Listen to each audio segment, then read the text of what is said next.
Please don't be something bad. Well, we're live, so that would be a very bad time for something bad to happen. No, it's gotta be spam. It's a Florida number. All right. Here we go. Go out a minute to go. And we'll get started.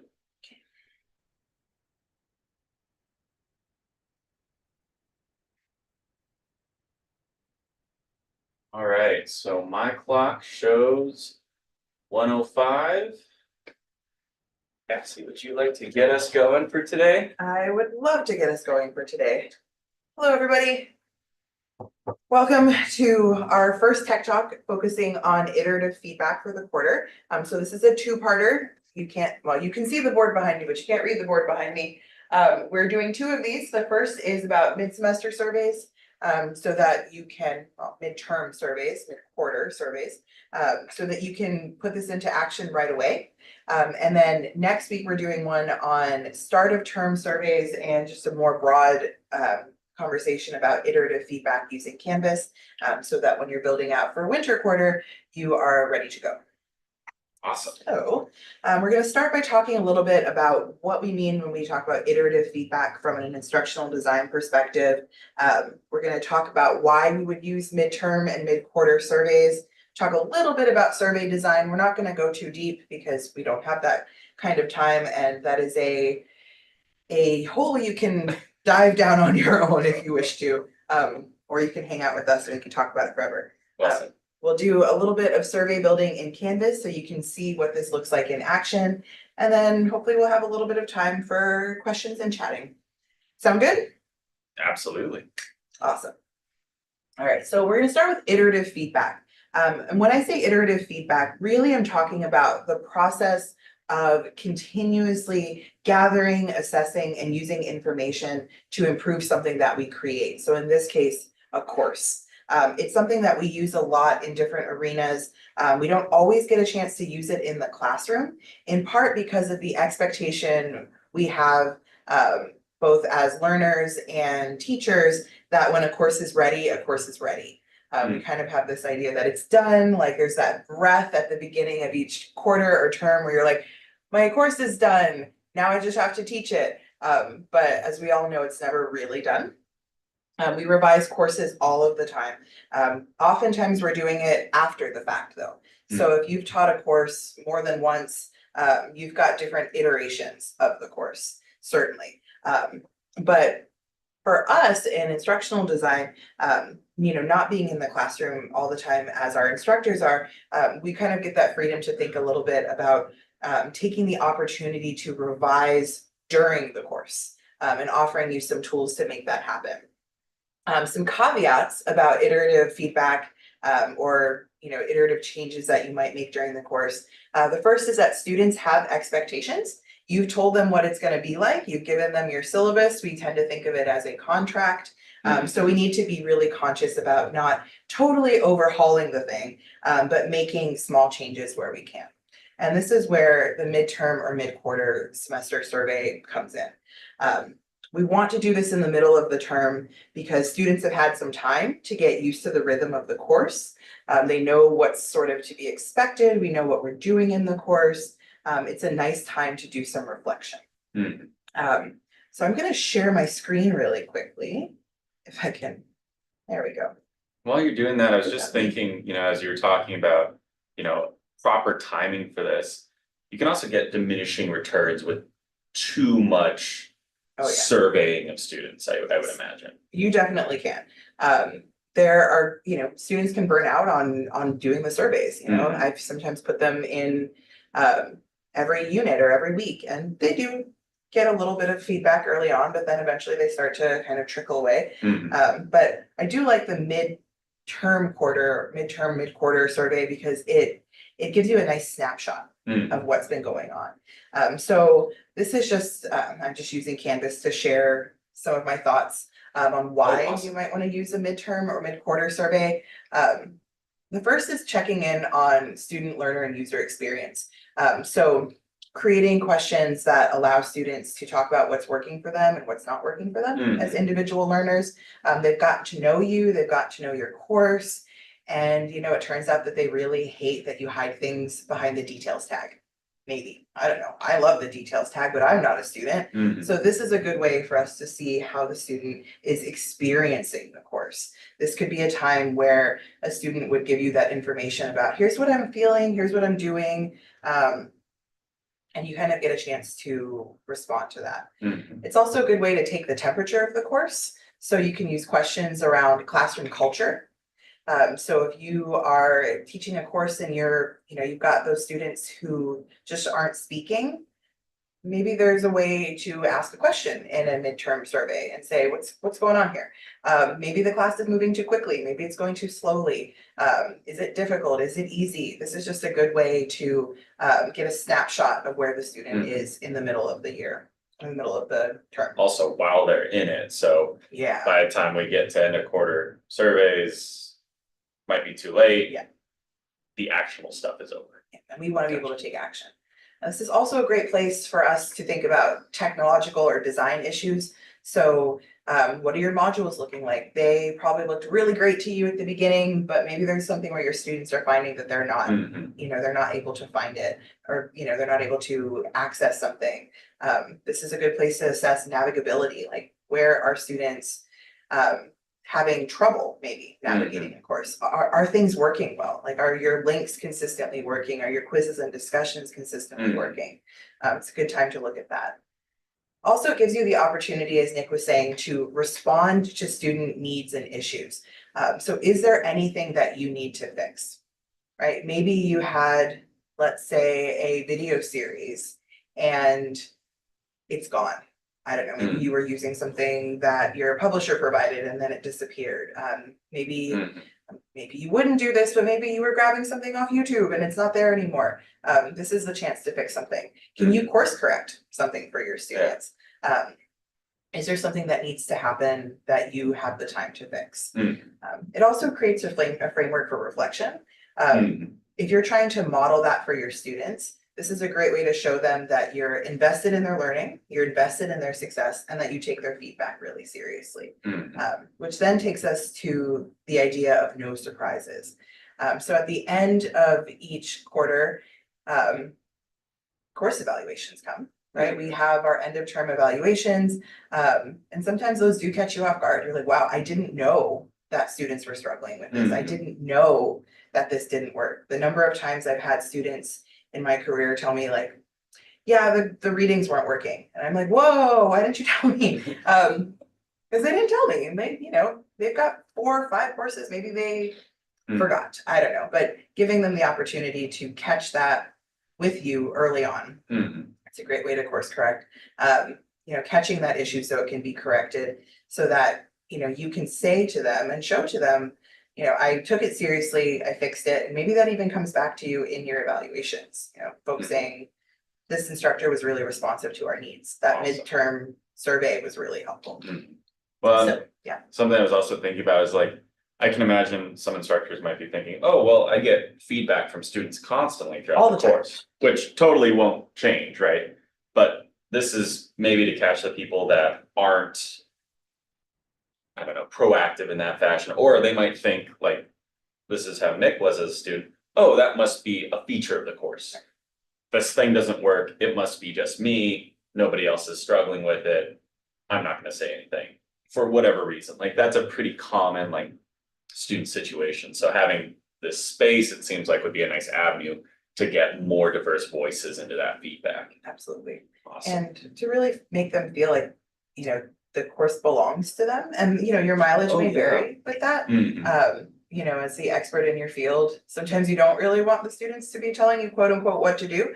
But remember that this is all about how the students are experiencing the course, not necessarily about the content or the efficacy of your teaching. It's really like, how are they experiencing this from their perspective? Remembering that their perspective is going to vary wildly and widely. So what can we do to kind of meet them where they are? So this is why I love the midterm survey. I think it's really helpful. in general. I have some thoughts on survey design if you're interested and invested, which you are because you're here. But they're not big thoughts.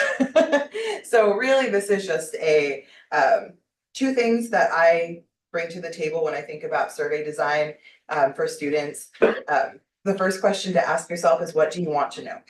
Right? If you want in-depth reflection on an experience, a tool, think about open-ended questions. If you want to know if something's working, yes, no questions might be helpful.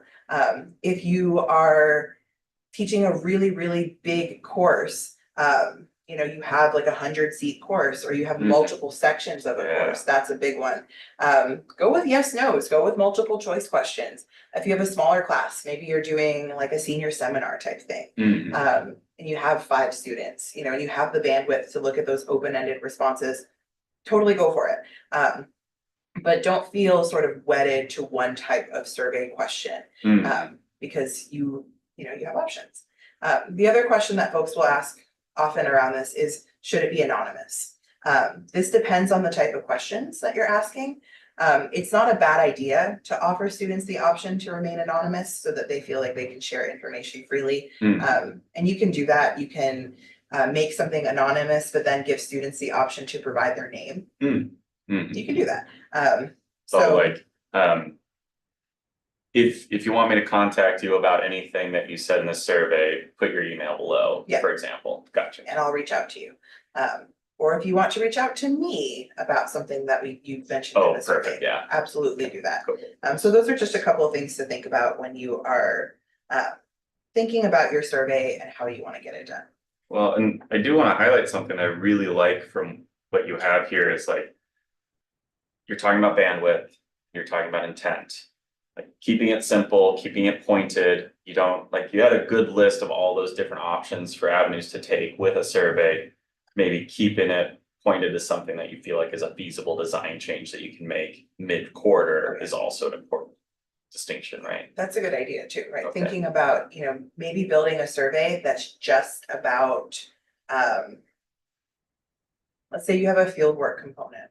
Oh yeah, right? That's just about the fieldwork component.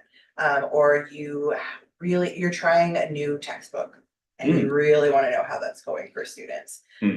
Or you're trying something different, or you really want to know about something in particular. Don't feel like this has to take the temperature of the course in its entirety. Gotcha. You know, maybe this is the first time you're teaching an online course. Oh yeah, great time to be surveying students. Great time to be surveying students. You're in a new modality, you would like some of their feedback. So yeah, think about that question. What do you want to know? It can be really broad, but it can also be really narrow. All right, so let's go into a survey. Go back into my modules. So what we're building when we use Canvas to do a survey, we are actually using a quiz, but the type of quiz is called an ungraded survey. So I built one out here, but I can also just build one right here. So I'm going into the quizzes. I'm going to create a quiz. Note here that your quiz engine, I have a lot of quizzes that are all about cats. That's a little sick for me. You're going to create a quiz. You have new quizzes possibly if you've already enabled it. You have classic quizzes. You cannot do this with new quizzes. New quizzes doesn't allow you to do an ungraded survey. So you're going to go into classic quizzes, and we're just going to call this temp test, because we're taking the temperature of this thing. I don't know what it is. Could be something, could be anything. Some cat related thing. I'm gonna go ahead and open up my quiz. I'm going to edit my little friend here. I've got some stuff that I can write in here, but more importantly, what I'm gonna do is look at quiz type, and I'm going to make it an ungraded survey. You could make it a graded survey, but I don't know that I'd recommend doing that. For the fact that you're asking students for some of their feedback. You could do something like give them extra credit for doing a survey. I have no problem with that. There's no ethics there that I'm feeling like I'm butting up against. Possibly. So I like the ungraded survey. You really have to think about, again, what do you want, right? What are your goals here? So I like to use an ungraded survey. In an ungraded survey, I would put in some details. Maybe, what am I doing here? So maybe I would put something in here like, hello, thank you for taking the time to do this mid-semester, mid-quarter, midterm survey. The purpose of this survey is to do this. Let them know if the survey is or isn't anonymous. Tell them when it's open. Maybe you want to get that really quickly. You only want a few days for them to do it.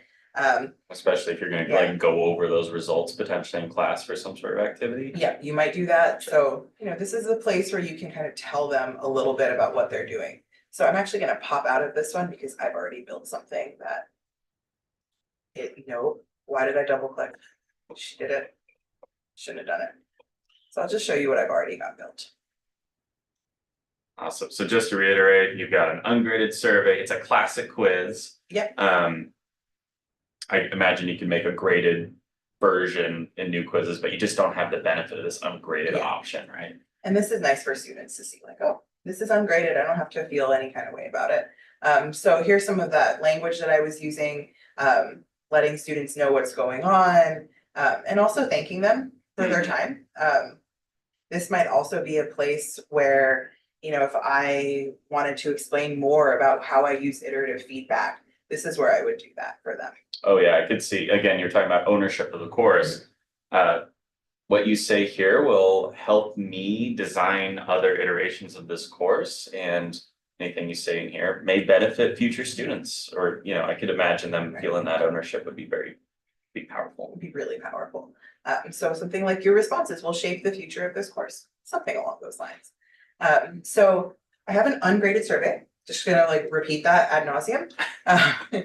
I didn't put a time limit on it, I didn't shuffle anything, I didn't allow multiple attempts, but for this one, what I did do was keep submissions anonymous. You can uncheck that if you want to, but if you do that, make sure that you're using the same language up top, telling them that yes, this survey is not, yes, it's not anonymous, or no, it is anonymous, whatever works for you. You can let students see these things, it doesn't really matter at this point. You can require an access code, but again, that's just putting up another barrier for students who might use it. Yeah. Maybe if you just wanted a midterm survey from a particular subsection of the course, maybe one group is doing one thing, one group is doing another. That's a way you could use this. Okay, kind of like differentiating it. Yeah.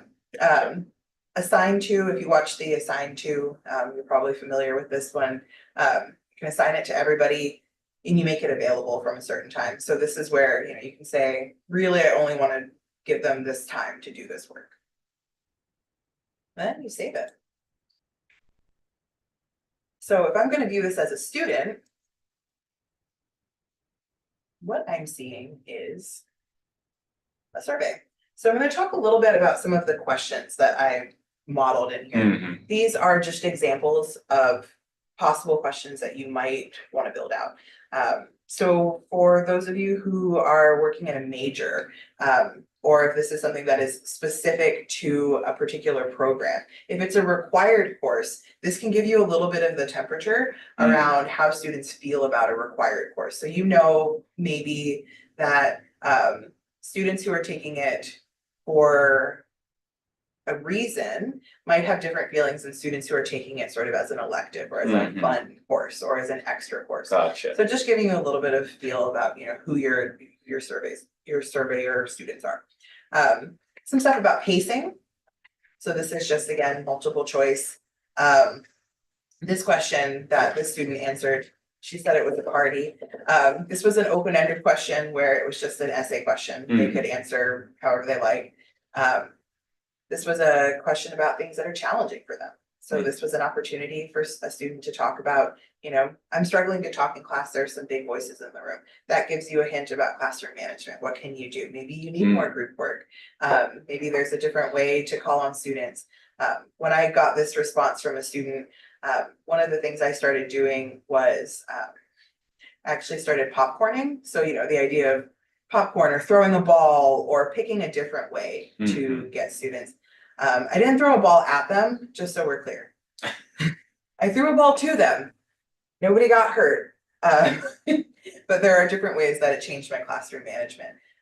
This is a good way, this question, If you're trying to get some temperature on how students are, how much time they're engaging. You know, you have an expectation perhaps of 3 to 5. If a student is engaging for more than 8, we might have a problem, right? If your expectation was one thing and it's drastically too high or drastically too low, we need to figure out what's going on. This question is, and I hate this word, it sounds like it should be Likert, it's a Likert scale. Sorry, I don't know, I don't like the way that sounds. So this just offers students the opportunity to strongly agree, disagree, et cetera, et cetera. I close that really quickly. So giving students the opportunity to give you a little bit more about what they're doing. So this will come to you like any other quiz, in the sense that, let me pull out of student view really quickly. Well, we're gonna awkwardly watch me try to move the thing around. There it is. No, it's not. Like biting you. Never seen that happen. They're really like me today. There we go. So in any case, all right. So as an instructor, you have access to your survey responses, your survey, I don't know, analytics in a way. I'm not gonna, no, not analytics, but you can see some stuff about your survey. So if you click on moderate, I'm gonna go back because I clicked on that really quickly. If you click on moderate the survey, you can see individual student responses, and that's nice to have, you know, student 1, student 2, because I anonymize them. Right, That's so not a yeah, bad their thing to names have. won't show up, but you can get a full picture of like, oh, somebody put 8 hours, which Yeah. student was that? Okay, and then what are the other? Right, what are some of the, responses? yeah, what are some of the other things that are making, you know, a set of students perhaps use this 8 hours instead of, you know, 3 or 4. You can, so that's moderate. Survey statistics will tell you a little bit more in terms of trends.